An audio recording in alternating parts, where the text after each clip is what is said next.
Yo William. Tigor mengantar Yo ke Kuala Nipah. Entah sudah berapa kali pemuda itu mondar-mandir di dalam kamar hotel itu. Sejak tadi terlihat pancaran matanya tersirat nafsu membunuh yang tinggi. Tak lama kemudian terdengar ponsel miliknya berdering menandakan adanya pesan yang masuk.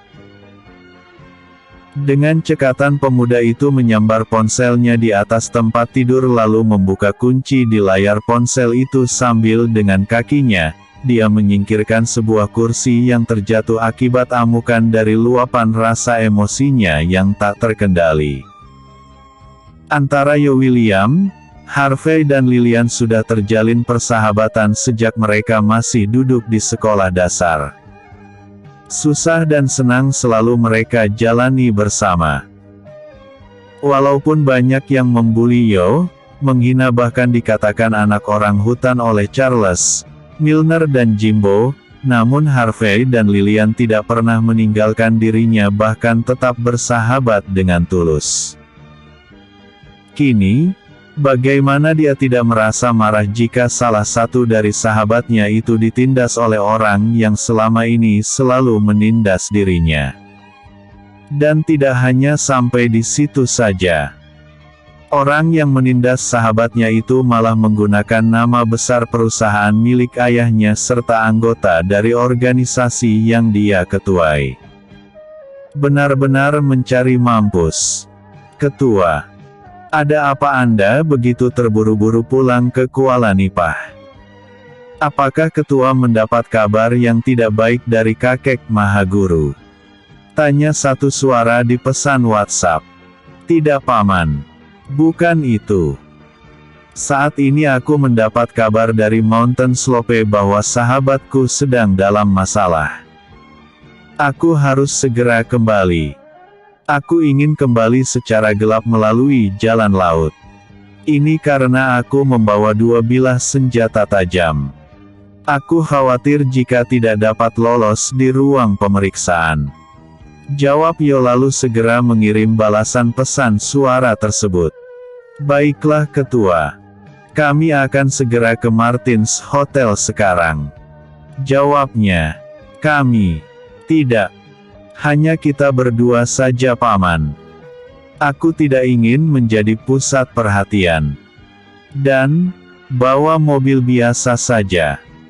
Aku akan menunggu paman di sini. Kata Yo lalu melemparkan ponselnya kembali di atas ranjang. Sambil membungkuk, Yo menarik meja yang tadi dia tendang lalu meletakkan sebuah peti yang terbuat dari kayu penuh ukiran itu di atasnya.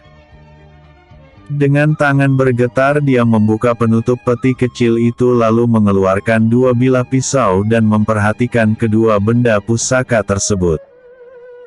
Lama dia memperhatikan rencong yang diwariskan oleh kakek Tengku Mahmud itu kepadanya. Rencong ini, oh Tuhan, mengerikan sekali. Andai tidak terlalu mendesak, aku tidak akan menggunakan senjata ini. Ih, takut. Kata Yo dalam hati lalu meletakkan kembali rencong emas itu di atas meja. Kini perhatiannya tertuju pada sebilah belati bergagang kepala ular kobra itu. Menatapnya dengan tatapan penuh kerinduan lalu mencium sarung pisau itu. Kakek Uyut, aku sudah selesai di sini. Kau sudah tidak memiliki hutang janji lagi. Aku harap semoga kau beristirahat dengan tenang di sana. Di sisi Tuhan yang Maha Pengasih lagi Maha Penyayang. Kata Yo dalam hati. Tidak terasa air matanya menetes juga ketika membayangkan betapa dulu dia sering membangkang, melawan perintah dan selalu kabur ketika disuruh latihan. Pernah sekali karena ulahnya yang sering kabur ketika disuruh latihan, dia sampai dicegat di tengah jalan oleh Charles, Milner dan Jimbo lalu dirinya dikeroyok oleh ketika bocah itu. Kini 10 tahun berlalu dari peristiwa pengeroyokan itu. Namun rasa jengkel di hati Yo masih tetap ada. Dan kini Charles dan Milner malah ingin mengungkit lagi kisah lama dengan menekan sahabatnya. Bukankah itu sama saja dengan menyiram air cuka di atas lukanya yang masih belum sembuh? Kau akan membayar semua ini, Charles dan Milner. Kau pasti akan membayarnya. Tunggu saja kedatangan kakek moyangmu ini ke Garden Hill. Kata Yo lalu kembali mengamuk seperti orang gila sehingga kamar itu saat ini persis seperti kapal pecah. Satu unit mobil Daihatsu dengan model seperti mobil pengantar jenazah berhenti tepat di depan Martins Hotel. Dari dalam kendaraan yang sekarat itu, keluar seorang lelaki setengah baya yang dikenal sebagai pemilik Martins Hotel, Yayasan Martin, serta restoran dan pusat hiburan terbesar di kota ini. Orang-orang mengenalnya dengan nama Tigor. Ketika Tigor memasuki lobi hotel tersebut, beberapa orang yang bertugas malam itu seperti tidak percaya melihat bos mereka tiba dengan mobil sekarat. Berulang-ulang kali mereka menatap antara Tigor dan mobil yang ada di depan hotel itu. "Bang, apa yang terjadi denganmu?" tanya para pengawal keamanan dan dua orang wanita muda resepsionis. "Tidak apa-apa. Oh ya. Apakah kalian ada melihat ketua kita turun dari lantai atas?" tanya Tigor. "Tidak ada, Bang. Tapi aku mendengar sepertinya ketua sedang mengamuk. Aku mendengar tadi dia sedang menelepon seseorang. Lalu setelah itu, terdengar dia membanting meja dan kursi. Kami ketakutan dan langsung lari ke bawah," jawab anak buah Tigor yang memang sengaja ditempatkan untuk menjaga keamanan di hotel miliknya ini. "Ya sudah. Kalian tetap berjaga ya. Aku akan menemui ketua di atas," kata Tigor. "Siap, Bang," jawab mereka bersamaan sambil memperhatikan Tigor yang berjalan cepat menuju lift. Tigor terus saja berjalan dengan cepat lalu berhenti di salah satu kamar kemudian mengetuk pintu. "Tok tok tok. Apakah Anda ada di dalam, Ketua?" tanya Tigor. Sebagai jawaban, pintu kamar itu terbuka lalu tampak seraut wajah yang sangat kusut menyambut kedatangannya. "Ada apa dengan Anda, Ketua?" tanya Tigor heran. Jelas saja dia merasa heran. Ini karena selama dia mengenal Yo, tidak pernah pemuda itu sekusut ini. Yo yang dia kenal sangat ceria, tengil dan jarang serius. Hal yang paling mengherankan lagi ketika Tigor melangkah memasuki kamar itu. Keadaan kamar itu benar-benar centang perenang dengan beberapa kursi ada yang terbalik. Layar televisi retak, meja hancur dan banyak lagi kerusakan yang lainnya. "Apakah Anda baik-baik saja, Ketua?" tanya Tigor lagi. "Maafkan aku, Paman. Aku tadi tidak bisa mengendalikan kemarahan," kata Yo. "Ada apa sebenarnya, Ketua?" tanya Tigor penasaran. "Ada yang ingin coba bermain-main dengan menggunakan nama besar perusahaan milik ayahku. Mereka juga menggunakan orang-orang dalam organisasi untuk menindas orang lain. Dan yang lebih parahnya lagi, orang yang mereka tindas itu adalah sahabat masa kecilku. Tidak dapat aku maafkan," kata Yo sambil mengepalkan tangannya. "Percuma Anda marah-marah, Ketua. Ini hanya benda mati. Simpan kemarahan Anda lalu lampiaskan ketika tiba pada waktunya," kata Tigor menasehati. "Benar katamu itu, Paman. Maafkan aku." "Oh ya. Apakah kita bisa berangkat sekarang?" tanya Yo. "Silahkan. Mobil butut pengantar jenazahku sudah siap." "Pengantar jenazah?" tanya Yo heran. "Iya. Bukankah Ketua ingin agar kita tidak menjadi bahan perhatian? Tanya Tigor. Hahaha. Iya juga. Ayolah. Kata Yo yang mulai dapat mengerdilkan sedikit kemarahannya. Tigor langsung menyambar tas ransel milik ketuanya itu sedangkan Yo berjalan di depan dengan memeluk peti kayu berukir peninggalan mendiang kakek Malik. Tiba di bawah, Yo langsung tidak dapat menahan tawa ketika melihat mobil yang akan mereka gunakan berangkat ke Kuala Nipah itu. Paman yakin kita bisa sampai dengan mobil ini? Tanya Yo. Bah, jangan sepele, Ketua. Walaupun bodi mobil ini sekarat, tapi mesinnya baru. Percuma kita punya lalah sang raja selundupan dari Dolok Ginjang. Kata Tigor. Mari Ketua. Bukankah Anda buru-buru? Terima kasih Paman. Aku telah banyak menyusahkan dirimu selama berada di sini. Kata Yo dengan wajah tidak enak. Ah. Bicara apa Anda ini, Ketua? Jika bicara tentang menyusahkan, aku lebih sering menyusahkan ayah Anda. Itu biasa. Sudah menjadi tugas kewajiban. Kata Tigor sambil tersenyum. Mereka lalu berangkat menggunakan mobil sekarat itu menuju ke kampung pinggir laut bernama Kuala Nipah di tengah malam buta itu. Selesai baca, wajib like. Hehehe. Bersambung. Episode sebelumnya. Kabar dari sahabat. Episode berikutnya. Berbalas pantun. Berbalas pantun. Kakek Jeff, masuk. Kakek Jeff. Jika kakek membaca pesan ini, segera hubungi aku. Terlihat anak muda sedang duduk di kursi co-driver sambil menahan ngantuk. Di sebelahnya, tampak lelaki setengah baya sedang fokus mengemudikan mobil Daihatsu seperti mobil pengantar jenazah itu. Terlihat ringkih dan oleng mobil itu ketika melewati jalan lintas Tanjung Karang menuju Kuala Nipah. Namun jangan ditanya kecepatan kendaraan ini. Akan tetapi, biar seberapa cepat pun kendaraan yang dikendarai oleh Tigor dan Yo ini, namun tetap saja ban di belakang tetap saja tidak mampu melomba ban yang di depan. Paman. Kira-kira pukul berapalah kita sampai di Kuala Nipah? Tanya Yo sambil menggeliat meregangkan otot-ototnya. Jika tidak ada halangan, mungkin pukul 8 pagi kita sudah sampai. Mengapa Ketua? Tanya Tigor pula.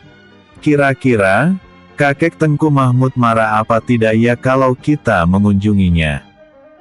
Kan aku sudah dilarang untuk kembali. Tanya Yo sedikit ragu-ragu.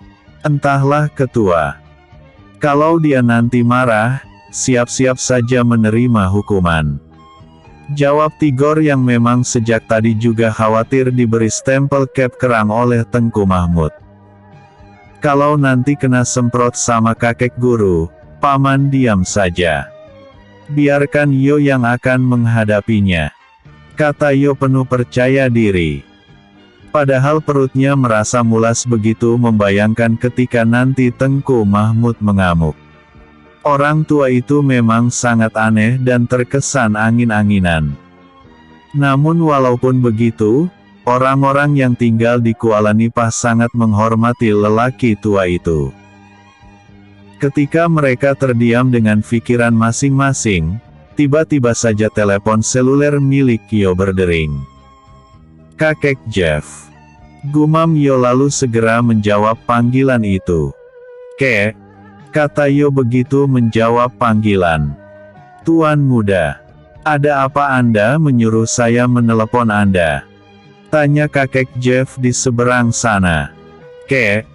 Aku mau pulang ke Star Hill dalam waktu sesingkat-singkatnya. Aku ingin kakek menyiapkan speedboat untukku. Aku tidak bisa lewat depan. Ini karena aku membawa senjata tajam. Kata Yo.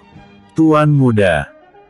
Jika Anda kembali ke Star Hill tanpa melalui proses dari petugas imigrasi, Aku khawatir visa Anda akan dalam masalah.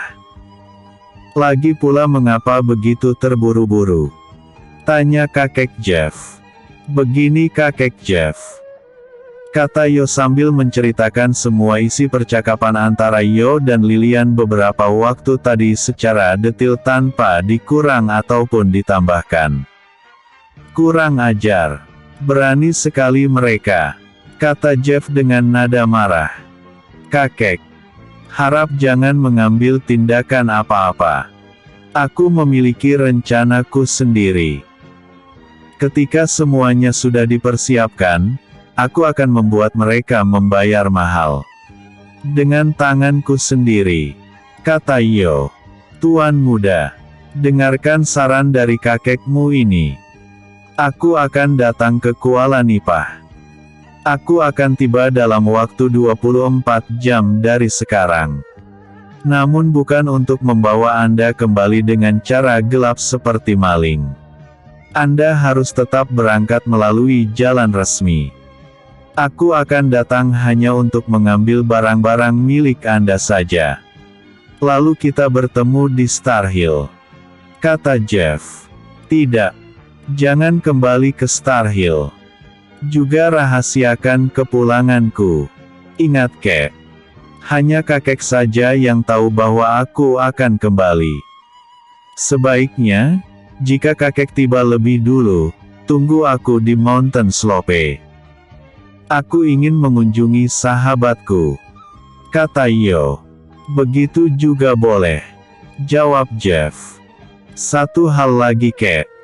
Aku ingin menangkap anggota gadungan yang menggunakan nama organisasi Dragon Empire ini. Kirim orang-orang kita ke Garden Hill. Hanya ada satu saja cara. Yaitu, cukup perhatikan saja siapa-siapa yang datang bersama dengan Charles, Milner dan Mario ke rumah Paman Riot. Kumpulkan bukti sebanyak-banyaknya. Aku gatal ingin menyiksa orang ini, kata Yo. Baiklah tuan muda.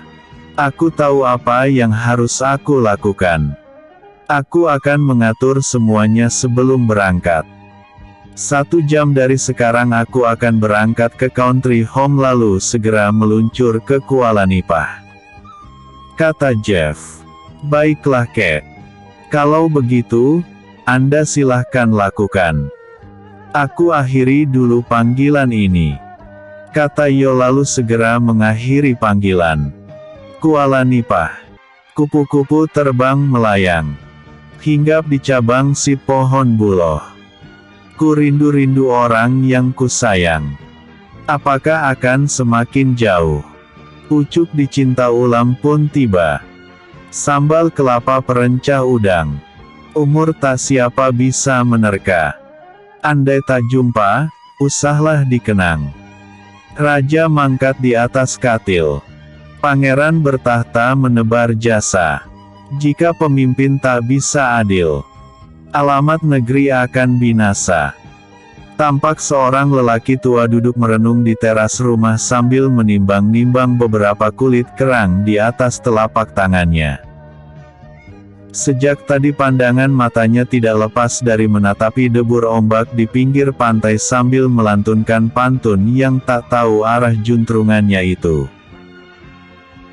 Dari sudut ekor matanya, dia melihat 2 orang lelaki beda usia sedang berjalan beriringan dengan lelaki yang lebih tua menyandang sebuah tas ransel, dan lelaki yang masih muda tampak memeluk sebuah peti kayu berukir di dalam pelukannya. Wus! Belum lagi kedua lelaki tadi tiba di halaman rumah panggung berdinding anyaman bambu dengan lantai terbuat dari belahan papan nibung itu. Tiba-tiba saja 2 butir kulit kerang meluncur ke arah mereka membuat kedua orang yang baru sampai tadi menjadi kelabakan menghindari lemparan kulit kerang itu. Awas paman, kata pemuda tadi memperingatkan lalu membanting diri tiarap di tanah berpasir itu. Dasar anak jin iprit. Aku sudah melarangmu kembali. Mengapa kau datang lagi bentak lelaki tua itu sambil mencak-mencak. Sana gunung di sini gunung. Di tengah-tengah ya gunung juga. Kakek bingung cucu pun bingung. Ya sudahlah. Sama-sama bingung aja kita.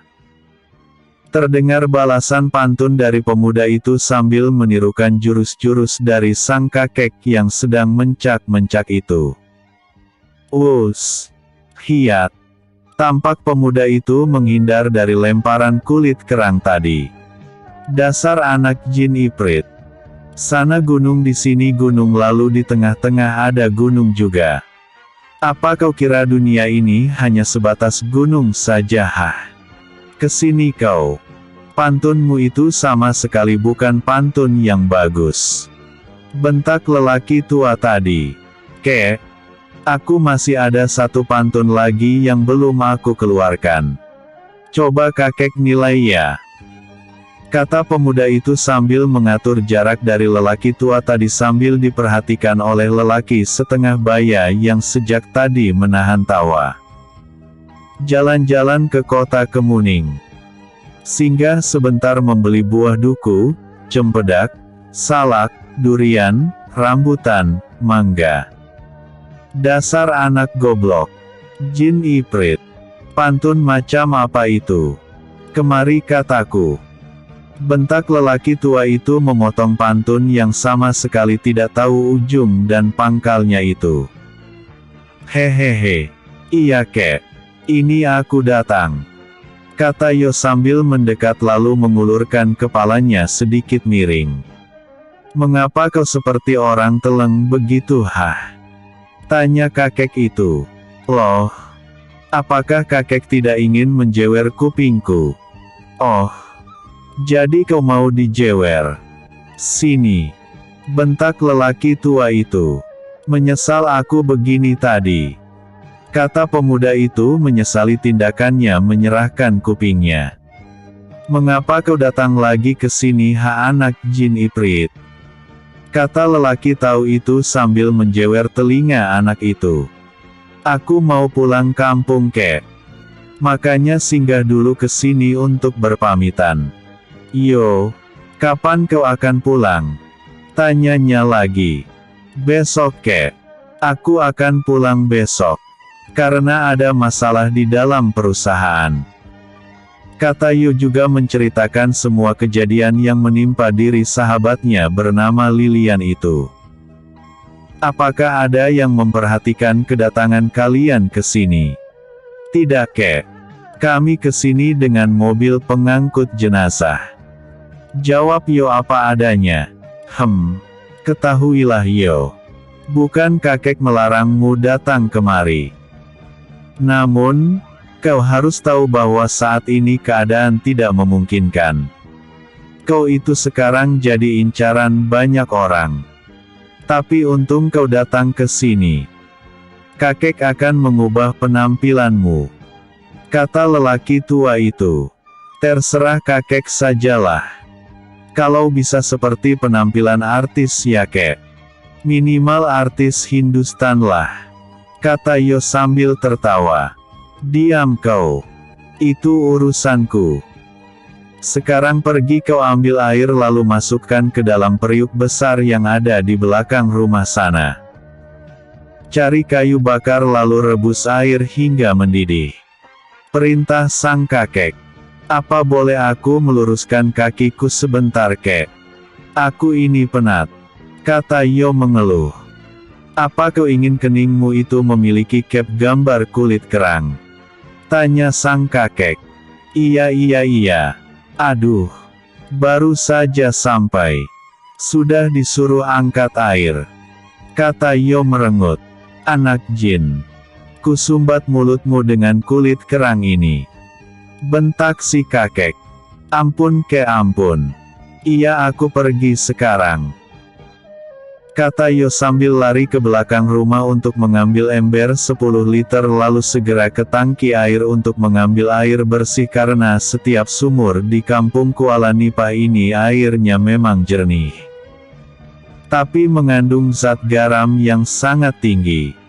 Kau Tigor. Sini naik. Apakah kau juga akan ikut mengantar anak itu sampai di negaranya? Tanya si kakek. Tidak kek. Aku kan banyak urusan di sini.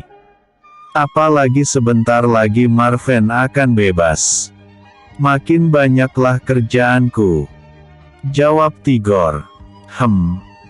Setelah Yo berangkat kembali ke negaranya, kau harus sudah mulai belajar di sini. Perang besar akan tercipta di Kuala Nipah ini. Ingat itu. Kata sang kakek memprediksi bahwa akan ada badai besar di Kuala Nipah ini. Maksud kakek Tengku. Itu hanya prediksiku saja. Dimanapun tempatnya, ada baiknya kau mempersiapkan diri. Perutmu sudah semakin buncit. Pergerakanmu sudah sangat lambat. Jika kau tidak segera berlatih, kau tidak akan bisa membantu anak jin Ifrit itu menghadapi musuhnya. Aku mengerti kek. Aku janji akan giat berlatih. Kata Tigor. Bagus. Bersambung. Episode sebelumnya. Tigor mengantar Yo ke Kuala Nipah.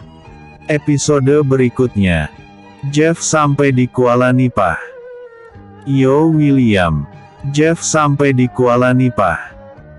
Di halaman belakang rumah berbentuk panggung milik Tengku Mahmud, tampak 3 orang berbeda usia sedang terlibat mengerjakan sesuatu. Mereka adalah Tengku Mahmud, Yo William dan Tigor Habonaran. Tampak lelaki tua itu memegang gunting dan memangkas rambut Yo dan mematut-matutnya hingga sedemikian rupa. Kek. Aku mau rekes. Minimal mirip Saruk Khan lah. Jangan mirip sama Hrithik Roshan, kurang suka aku sama dia. Kata Yo sambil duduk di sebuah bangku panjang tanpa memakai baju dengan sebelah tangan memegangi kupingnya dan sebelah tangan lagi menggaru-garu badannya yang terkena sisa potongan rambut itu. Apa kau pikir aku ini dokter spesialis operasi plastik? Aku hanya mengubah penampilanmu saja, bukan wajahmu. Bodohmu itu tak ketolongan. Kata Tengku Mahmud. Kali ini Tigor tak mampu lagi menahan tawa. Pertama dia melihat Yo seperti seekor monyet yang garus sana garus sini. Yang kedua permintaan anak itu yang tidak masuk akal. Yang terakhir balasan menohok dari Tengku Mahmud. Suka-suka kakek sajalah. Aku tidak mau banyak bicara lagi. Percuma. Paling-paling nanti gaya rambutku ini seperti Paman Tigor yang baru bebas dari penjara beberapa bulan yang lalu. Kata Yo. Diam kau dan jangan banyak bergerak. Di Tower Mall tidak ada jual kuping cadangan. Nanti kalau kupingmu ini terkena gunting, aku tidak sudi bertanggung jawab. Kata Tengku Mahmud. Ketiga orang itu terus saja bertengkar, terutama Yo dan kakek Tengku Mahmud. Sama sekali tidak ada perdamaian di antara mereka berdua. Selesai memangkas rambut Yo, Tengku Mahmud pun segera mengambil ramuan yang sudah dia racik lalu melumuri tubuh Yo dengan ramuan itu. Mengapa sangat bau sekali kek? Tanya Yo protes. Anak ini. Heh Gor. Tolong kau ambilkan kain itu. Aku akan menyumbat mulut anak ini. Dari tadi seperti burung beo ditinggal suami. Ngoceh terus-terusan. Kata Tengku Mahmud. Kapan kakek pernah melihat burung beo menikah? Pernah kakek undangan di acara pernikahan mereka? Tanya Yo. Keletuk. Aduh. Kata Yo sambil mengucap kepalanya yang dijitak oleh Tengku Mahmud. Kau ini bisa membuat darah tinggiku kambuh. Jika tidak dihajar, belum puas rasa hatiku. Kata Tengku Mahmud sambil berjalan mengambil ekor ikan pari membuat Yo lari pontang-panting sambil menutupi bagian depan bawah pinggangnya dengan celana. Karena Yo baru saja dilumuri dengan ramuan yang berwarna hijau itu, Kini anak itu persis seperti manusia hijau lari keliling rumah sambil dikejar oleh Tengku Mahmud. "Kemana kau lari, yo? Awas kalau Tiara melihatmu tanpa pakaian seperti itu," kata Tengku Mahmud sambil terus mengejar anak itu keliling rumah. "Mati aku. Tolong paman," kata Yo sambil terus lari. Dalam keadaan lari itu, sempat juga dia memutar otak lalu menyambar sebutir kerikil kemudian mengancam. "Awas kek. Jika masih terus mengejarku, aku akan lempar sarang tawon itu biar sekalian kita lari nyebur ke laut," kata Yo mengancam dengan sebutir kerikil di tangannya. "Heh manusia hijau. Kemari kau. Jika tidak, aku akan membiarkan warna kulitmu itu hijau selama 3 bulan baru bisa pulih. Mau kau ya?" ancam Tengku Mahmud. "Aduh. Mengapa bisa hijau kek? Nanti kalau ada kambing bagaimana ini? Bisa dikejar aku karena disangka rumput," kata Yo sambil berjalan mendekat. "Kau ini ya, selalu membuatku kesal," kata Tengku Mahmud sambil menjewer kuping Yo. "Aduh ampun. Sakit kek. Woi kek. Sakit ini. Kek sakit. Kakek gemblung. Ampun," kata Yo sambil diseret oleh Tengku Mahmud. "Sekarang kau harus berendam di dalam air itu," perintah sang kakek. Baiklah Tengku Mahmud Baharudin perkasa alam nan indah lagi elok dipandang mata, harum semerbak bak wangi kasturi. Laksana Laksmana perkasa yang kalah dalam perang lalu tenggelam ngangkut di karang kemudian modar. Kata Yo sesuka hatinya. "Kau mendoakan aku cepat mati ya? Hei anak jin Iprit. Katakan sekali lagi seperti tadi. Sudah lupa kek?" "Hehehe," jawab Yo lalu segera melangkah kemudian duduk di dalam tong potongan drum. "Panas kek?" kata Yo sedikit menyeringai. "Sudah. Jangan banyak mengeluh. Nikmati saja deritamu," kata Tengku Mahmud yang sekali lagi membuat Tigor memegangi perutnya menahan tawa. Malam itu, sekitar pukul 11, tampak satu unit speedboat melaju dengan kecepatan yang sangat tinggi menuju ke pantai berair dalam di dekat hutan bakau bagian kanan pantai Kuala Nipah itu. Setelah merapat di pantai, tampak seorang lelaki tua berusia 60-an namun masih gagah melompat meninggalkan seorang lagi laki-laki muda yang bertugas sebagai juru mudi dengan berkata, "Kau tunggu di sini ya. Aku tidak akan lama," kata lelaki itu. Dia adalah kakek Jeff. Salah satu dari pentolan senior dalam organisasi Dragon Empire selain Regan dan pendirinya yaitu Draco. Dengan menyalakan senter di ponselnya sebagai alat untuk menerangi jalannya melewati pinggir hutan bakau itu, dia pun segera berjalan menuju sebuah rumah panggung berdinding anyaman bambu yang terdapat di ujung kampung itu. Karena sudah beberapa kali sampai di Kuala Nipah ini dan tahu benar seperti apa perangai dari Tengku Mahmud, maka sebelum dia tiba di halaman rumah itu, dia terlebih dahulu mengucap salam dan menjaga segala kemungkinan yang akan terjadi. "Salam buat Anda Tengku Mahmud. Saya adalah Jeff. Datang kemari untuk mengunjungi Anda sekaligus menemui Tuan Muda," kata kakek Jeff lalu memusatkan perhatiannya kalau-kalau ada kulit kerang yang melesat ke arahnya. Lama juga dia menunggu, namun tiada kulit kerang yang melesat, dia pun memberanikan diri lebih mendekat.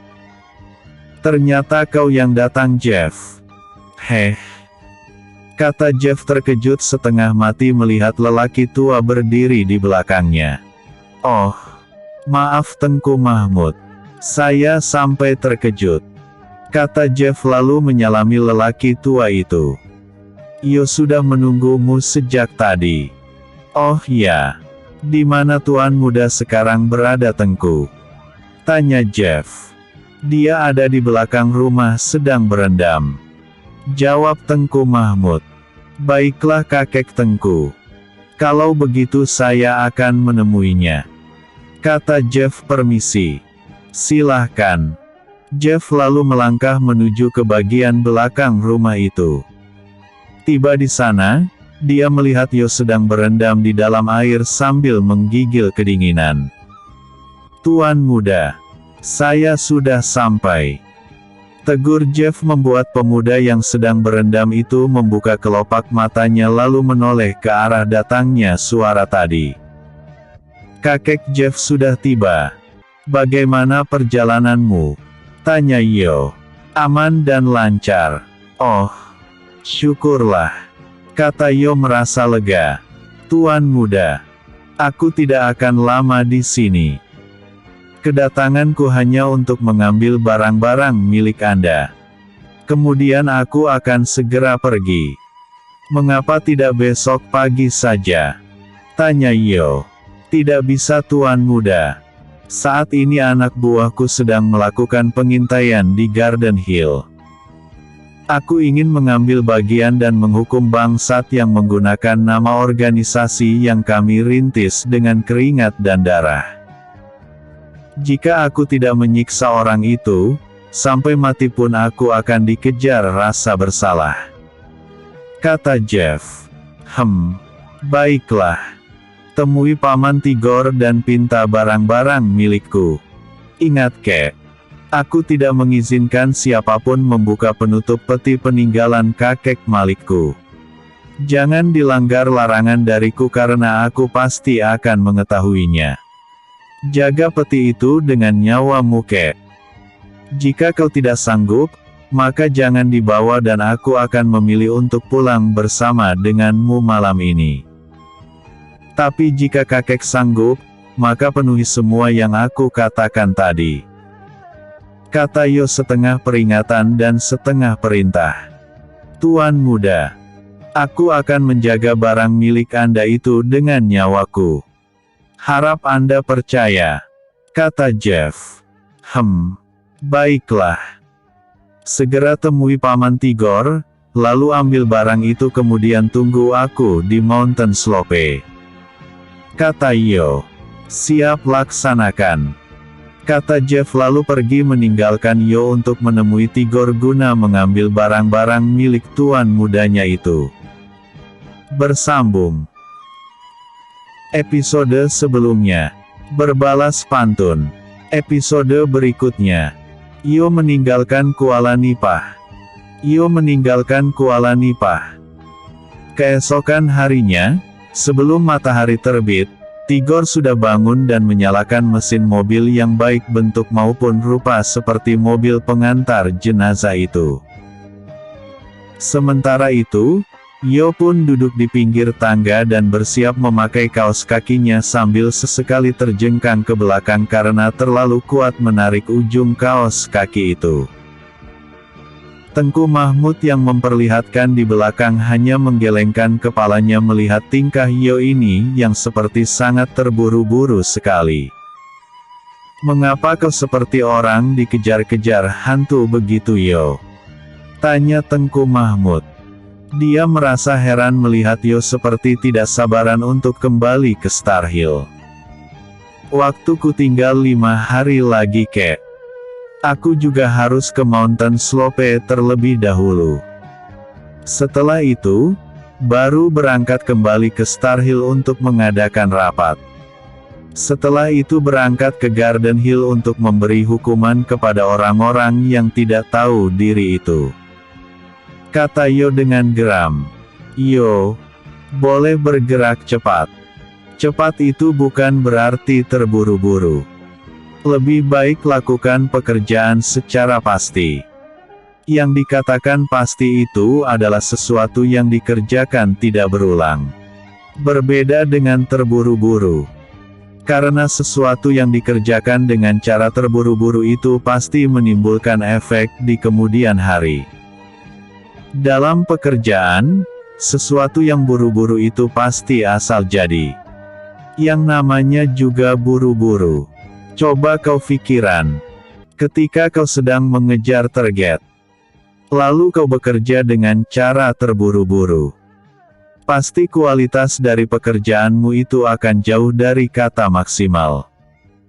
Ketika pekerjaanmu itu ditolak dan kau harus memperbaikinya lagi, bukankah itu akan menjadikan segala sesuatunya jadi lambat? Makanya kerjakan secara teliti. Ketika kau tidak mengulangi pekerjaan untuk memperbaiki yang salah, di situ letak sebenarnya dari ketangkasan itu sendiri. Kakek memperhatikan caramu memakai kaos kaki itu pun salah. Ketika kau terburu-buru, berapa kali kau terjengkang? Dari terjengkang, berapa detik waktu yang kau habiskan untuk kembali bangkit dan memakai kembali kaos kaki itu? Begitu cara orang berpikir untuk memanfaatkan waktu. Kata Tengku Mahmud menjelaskan. Maafkan aku kek. Tapi aku benar-benar ingin segera kembali ke Star Hill. Aku sudah tidak sabar. Kata Yo. Kakek tahu maksud dan tujuanmu itu. Selesaikan dengan kepala dingin. Kau butuh orang seperti mereka. Jadi, jangan terlalu berlebihan. Butuh, kata kakek. Aku sama sekali tidak butuh dengan sampah seperti mereka itu. Kata Yo ngotot. Pasti kau butuh. Setiap sebuah perusahaan atau organisasi, mereka harus memiliki saingan. Dengan adanya persaingan, barulah bisa menghasilkan sesuatu yang berkualitas bagus. Dalam setiap organisasi, pasti ada pengkhianat. Dengan begitu, kearifanmu sebagai ketua diuji. Jika tidak ada ujian, bagaimana kau bisa dinyatakan lulus? Kata Tengku Mahmud pula. Iyo hanya merenung sebentar untuk dapat memahami apa yang dikatakan oleh Tengku Mahmud barusan lalu mengangguk. Baru saja dia serius, namun entah karena tengil atau memang sengaja ingin memancing kemarahan Tengku Mahmud, dia mulai menyipitkan satu matanya lalu seperti menilik ke arah kaos kaki itu kemudian memakainya dengan cara yang sangat lambat sekali dan penuh hikmat. Tuh. Aduh, salah lagi ya kek? Tanya Yo ketika Tengku Mahmud menjitak dengkulnya. Terserah kau sajalah Yo. Dasar otakmu itu sudah bocor halus. Kata Tengku Mahmud sambil mengomel panjang pendek. Hehehe. Hehehe. Kakek kalau seperti itu persis seperti anak muda dalam film India yang selalu berperan menjadi orang jahat. Kata Yo sambil menirukan gaya Tengku Mahmud sehingga membuat orang tua itu kembali naik darah. Kau ini ya. Kulibas dengan ekor ikan pari ini. Kata Tengku Mahmud lalu. Us. Hai. Ciaah. Andai Yo tidak menghindar, niscaya punggungnya akan menjadi sasaran empuk bagi tempat mendaratnya ekor ikan pari yang dikibaskan oleh Tengku Mahmud tadi. Namun, dia salah posisi antara menginjak tangga atau langsung melompat. Dalam keraguan-raguan itu, kakinya terpeleset hingga Yo terjatuh nyungsep di bawah tangga dengan posisi kaki ngangkang tersangkut di anak tangga. Hahaha. Kualat itu namanya. Aku sungguh bahagia melihat anak jin Iprit ini akhirnya menemukan karmanya. Kata Tengku Mahmud tertawa sambil berkacak pinggang. Dasar kakek sedeng. Orang jatuh bukannya ditolong malah ditertawakan. Kata Yo memberengut sambil berusaha untuk bangkit. Dalam keadaan yang sudah berantakan seperti itu, dia masih sempat lagi tertawa melihat di bagian bawah celananya sudah sobek. Mana lagi celanaku ini kek? Semuanya sudah dibawa oleh kakek Jeff. Apa iya aku harus berangkat ke bandara seperti ini? Kata Yo seperti mau menangis saja. Kau mau memakai celanaku? Tanya Tengku Mahmud. Mana bisa aku memakai celana tahun 50-an begitu. Mana celana itu tanpa bentuk dan cingkrang pula. Kata Yo sambil memperhatikan celananya yang sobek. Hahaha. Kalau tidak mau, ya tidak apa-apa. Jawab Tengku Mahmud sambil membuang muka. Ketua, semua sudah siap. Mari kita berangkat sekarang. Ajak Tigor yang hampir tertawa melihat keadaan Yo saat ini. Bagaimana mau berangkat paman? Lihat celanaku ini sobek. Kata Yo hampir menangis. Oh, itu masalah mudah. Nanti kita singgah di Tanjung Karang lalu beli yang baru. Saya yang akan membelikan nanti. Anda tinggal saja di mobil. Kata Tigor. Mendadak wajah Yo menjadi ceria mendengar perkataan dari Tigor tadi. Sebaiknya memang kita harus segera berangkat paman. Susah nanti urusannya jika Tiara tahu kalau aku ada di sini. Kata Yo. Kami berangkat dulu ya. Doakan agar aku selamat sampai di tujuan. Kata Yo sambil meraih tangan lelaki tua itu lalu menciumnya. Pergilah cucuku. Aku selalu mendoakan semoga kau selamat dan baik-baik saja dalam apapun keadaanmu. Kata Tengku Mahmud sambil mengusap kepala pemuda itu. Ada genangan air di kelopak matanya dan dia dengan sekuat tenaga menahan agar air itu tidak menetes. Mari paman.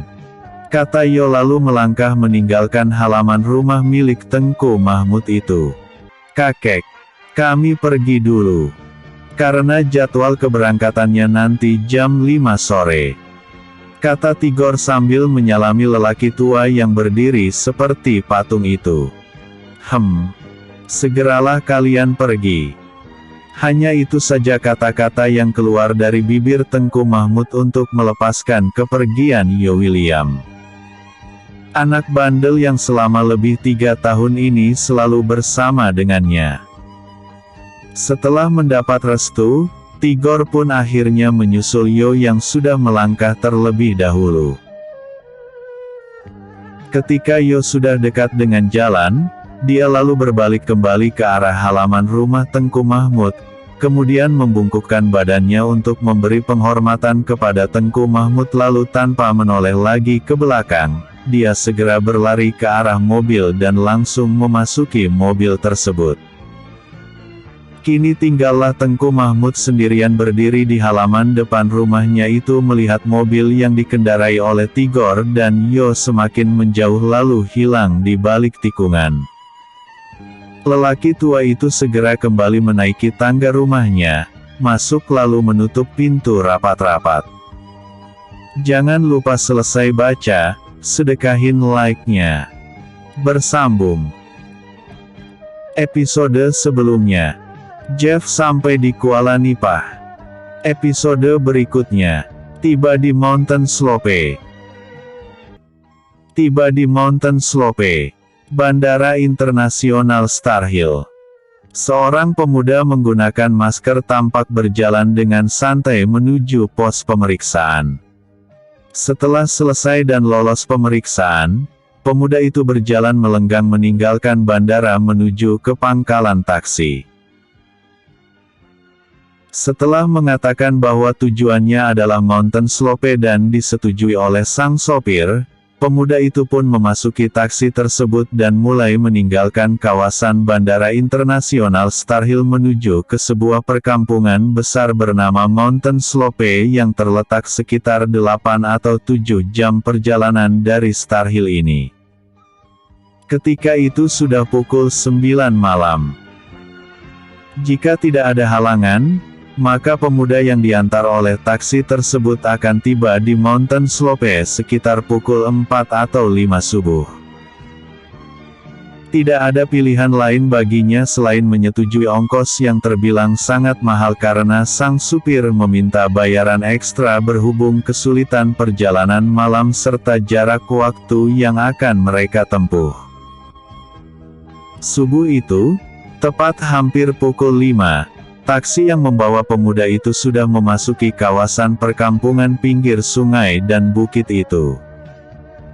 Ketika sudah memasuki area pabrik penggilingan padi, sang sopir pun membangunkan pemuda itu. "Anak muda, kita sudah sampai di Mountain Slope. Di mana alamat yang akan Anda tuju agar saya bisa mengantar Anda tiba di alamat tersebut?" kata sang sopir. "Oh, maaf Pak. Saya ketiduran. Tidak apa-apa. Saya turun di sini saja.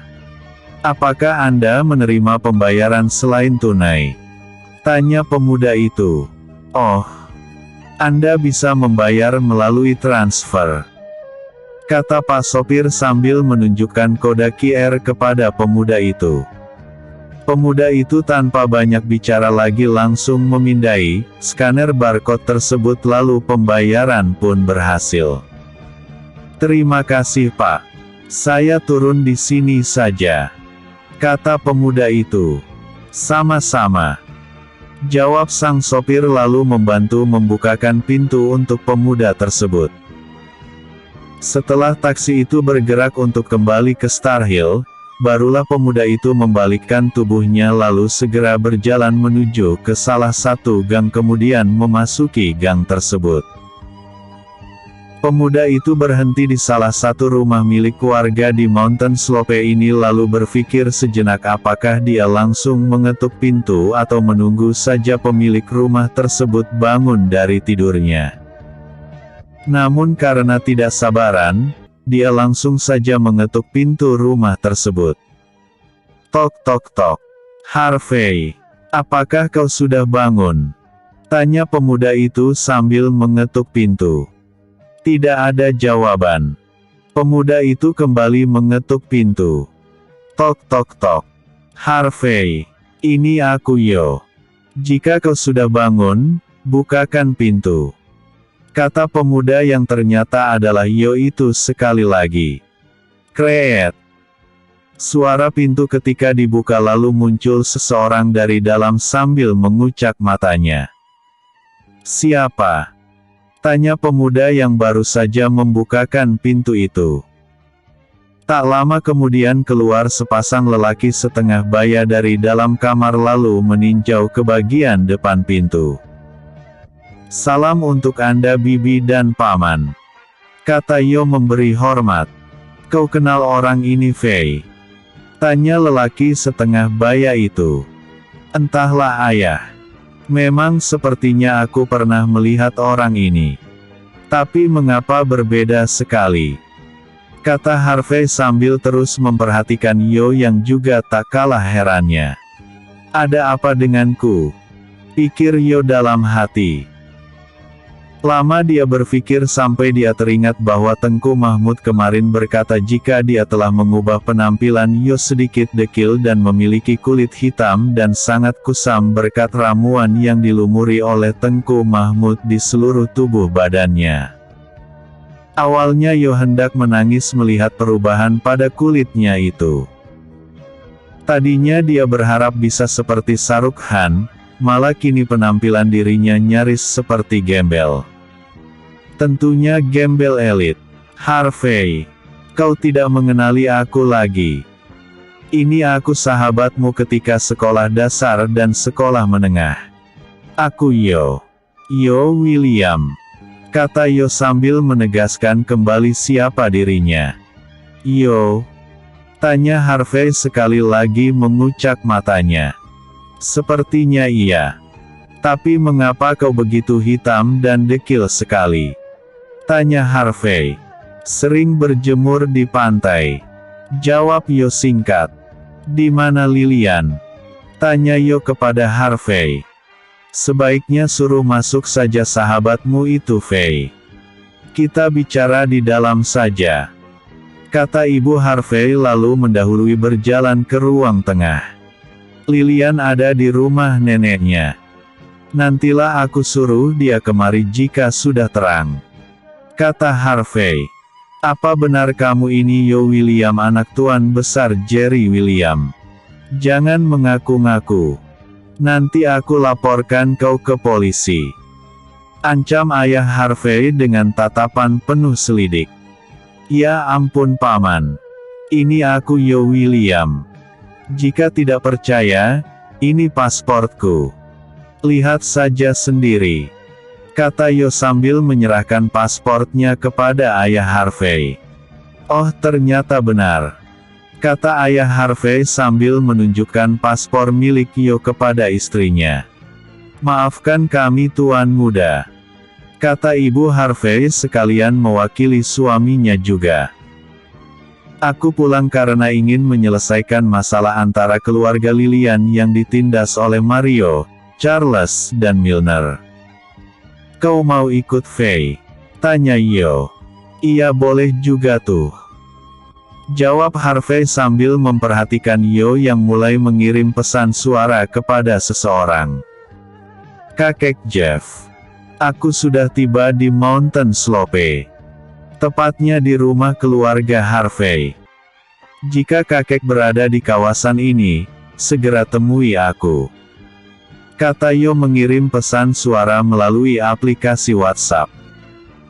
Saat itu pagi baru terang-terangan tanah ketika 3 unit mobil Mercedes-Benz S-Class parkir di depan rumah Harvey. Dari dalam mobil tampak Jeff, Regan, Arslan, Rico, Harry dan Black keluar dari mobil. Melihat pentolan organisasi Dragon Empire dan Tiger Sham berdatangan secara bersamaan seperti ini, tentulah masalah yang mereka tangani kali ini bukan masalah biasa. Kehadiran 7 orang yang sangat berpengaruh di Metro City, Star Hill, Country Home, New Village, dan Mountain Slope ini di rumahnya membuat ayah dan ibu Harvey gemetaran juga. Mereka baru menarik nafas lega ketika Yo menyuruh mereka untuk biasa-biasa saja dan bersikap tenang. Ketua, kami telah sampai. Apakah Anda ada perintah untuk kami? Tanya kakek Jeff yang sedikit mengernyitkan kening melihat penampilan Yo yang sangat berbeda dari yang dia temui kemarin malam di Kuala Nipah. Hanya karena kalung yang sengaja dikeluarkan oleh Yo lah yang membuat dia mengenali pemuda dekil yang kusam itu. Kakek, bagaimana dengan orang-orang yang kau kirim untuk mengintai orang-orang yang menjual nama organisasi Dragon Empire? Tanya Yo. Kami sudah menyelidiki dan semua yang terlibat sudah diidentifikasi. Mereka berjumlah 30 orang dan memang mereka ini adalah anggota yang baru direkrut dari kawasan Garden Hill. Jawab Jeff. Siapa yang bertanggung jawab atas perekrutan anggota baru dalam organisasi? Tanya Yo langsung bangkit berdiri. Melihat Yo sudah seperti itu, Arslan dan Rico segera menjatuhkan diri berlutut. Maafkan kami ketua, karena ketidakbecusan kami dalam merekrut anggota. Kata mereka berdua. Kalian berdua akan mempertanggungjawabkan semuanya nanti di Star Hill. Biar semuanya bisa menjadi contoh bagi siapa saja yang berada di dalam organisasi. Tindakan tegas perlu diambil. Kalian semua harus berada besok di, Yo berpikir sejenak lalu bertanya. Kantor besar milik ayahku di mana? Oh, ada di Star Hill, ketua. Tepatnya di Mountain Lotus. Jawab kakek Jeff. Hehehe. Maaf aku tidak tahu itu. Terlalu lama merantau. Kata Yo sambil nyengir. Sejenak wibawa yang tercipta tadi mendadak hilang. Kini dia harus memulai lagi dari awal. Kalian semua besok harus berada di Mountain Lotus tepatnya di kantor besar Future of Company. Kita akan membahas ini secara bersamaan. Ingat, jangan sampai bocor. Aku tidak segan-segan menyumbat mulut orang yang membocorkan rencana ini dengan tanah. Kata Yo dengan tatapan mata penuh pancaran kematian. Kami mendengar perintah. Kata mereka serentak. Sekarang aku sedang menunggu sahabatku yang keluarganya ditindas oleh sampah-sampah ini. Ketika aku sudah mendengar semuanya dan selesai mengatur rencana, kita akan kembali ke Star Hill. Kata Yo sambil memasukkan kembali kalungnya ke dalam baju. Bersambung. Episode sebelumnya, Yo meninggalkan Kuala Nipah. Episode berikutnya, tiba di Mountain Lotus.